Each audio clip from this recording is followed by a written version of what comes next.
Sébastien, explique-moi l'effet miroir.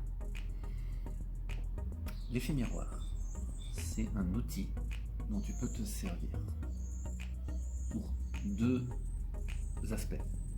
Pour reconnaître tes qualités. Par exemple, dans ton entourage, si tu trouves quelqu'un que tu apprécies vraiment et que tu trouves cette personne gentille, ça veut dire, peut-être elle est gentille, mais ça veut surtout dire que tu es aussi gentille. Et peut-être que tu as du mal à t'avouer cette qualité en toi. Donc l'effet miroir, ça sert à toi. Ça sert à ça. Et donc ça te sert à toi. Une autre personne ne décrira pas cette personne comme gentille, elle la décrira par exemple comme quelqu'un de faible. Parce que chez cette autre personne, ça réveillera sa propre faiblesse.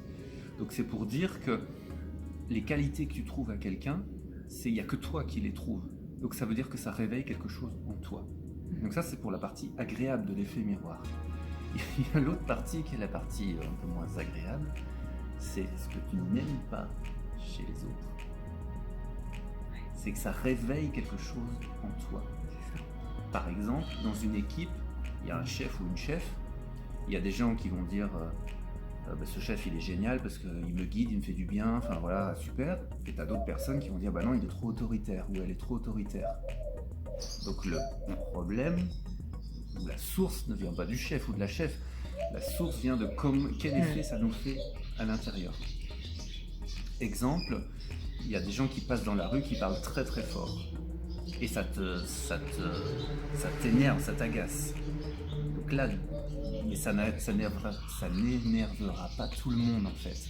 Donc si toi ça t'énerve, c'est que ça réveille un truc chez toi. Alors ça peut être deux choses. Soit ça réveille le fait que t'aimes pas ton côté, toi-même tu parles fort dans d'autres domaines, par exemple en réunion de famille ou dans des réunions, et t'aimes pas ce côté en toi. Donc ça peut être ça, c'est que ça réveille un défaut ou une faille. Ou ça peut être aussi, ça réveille le fait que tu n'arrives pas à parler fort, à te faire entendre dans certaines situations. Donc c'est ça l'effet miroir. Et donc à chaque fois que tu juges positivement ou négativement, c'est que ça réveille un truc que tu as à l'intérieur de toi. Et quand ça réveille un truc négatif, rien que le fait de le découvrir, exemple, ah bah oui c'est vrai, j'ai du mal à parler fort pour me faire entendre. On continue.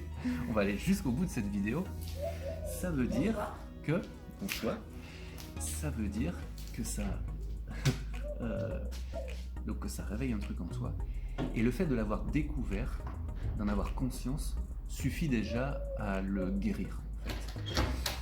Et pour découvrir ce truc-là, c'est juste de se dire, mais pourquoi ça me fait ça? Notamment sur les trucs négatifs. C'est pourquoi quand ce groupe qui passe dans la rue parle fort, pourquoi ça m'agace? Et là, tu vas découvrir un truc en toi et tu vas pouvoir le guérir.